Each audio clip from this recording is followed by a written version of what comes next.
Je vous remercie. La parole est à Monsieur Maxime Michelet pour le groupe UDR.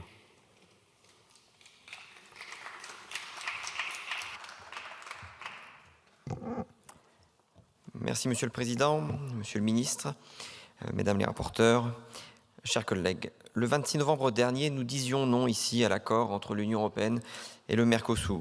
Aujourd'hui, à l'occasion de cette proposition de résolution, nous le redirons. Nous le redirons tant que la volonté souveraine de la France n'aura pas été convenablement entendue. Et nous le redirons tant que cet accord scandaleux n'aura pas été abandonné. Cet accord est tout d'abord un scandale agricole et économique. Il met nos agriculteurs en danger, en les exposant à une concurrence toujours plus déloyale.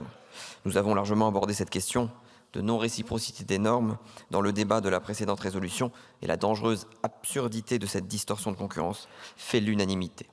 Aveu sidérant de sa mauvaise conscience, la Commission européenne évoque d'ailleurs un fonds d'1 milliard d'euros pour atténuer les effets délétères de l'accord. Mais nos agriculteurs ne veulent pas de charité.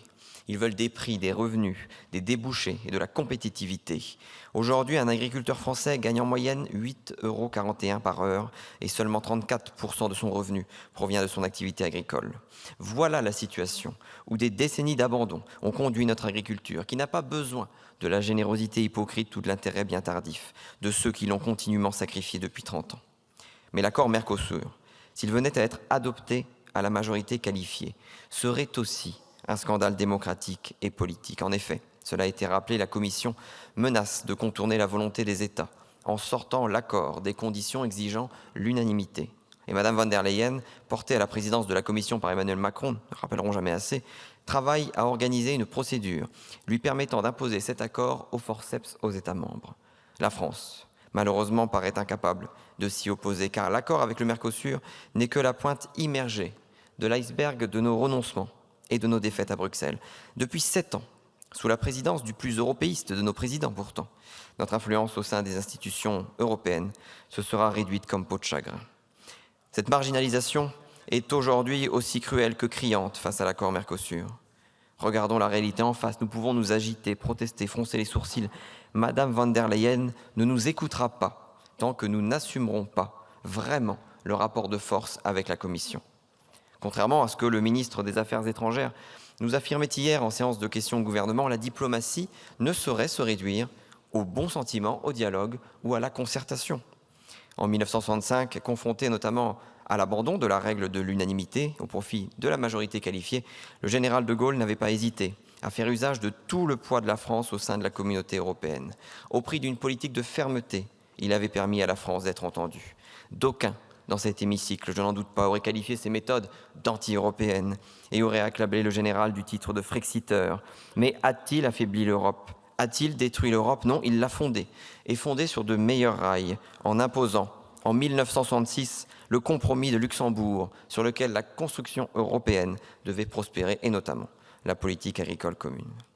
Pour peser en Europe, la France doit donc se vivre en grande puissance et assumer le rapport de force. En dehors de cette voie, tout n'est que discours, tout n'est qu'intention, tout n'est que palabres.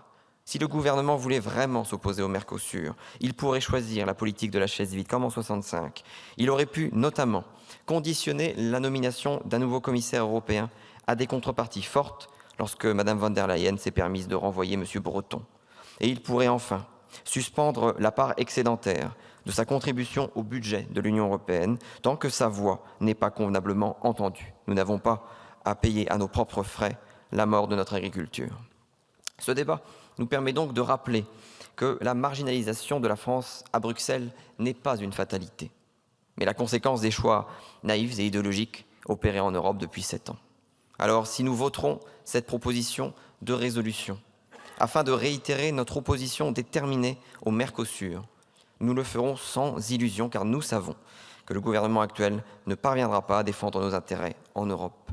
Ceux d'ailleurs qui disent non aujourd'hui au Mercosur, en n'ayant jamais cessé de dire oui, oui et oui à l'Europe d'Emmanuel Macron, sont des tartuffes qui, à trop vouloir penser en européen, auront oublié de penser en français.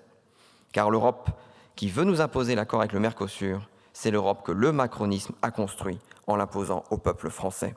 Alors, chers collègues, pour que la France retrouve toute sa place et toute sa puissance en Europe, vivement l'alternance. Je vous remercie.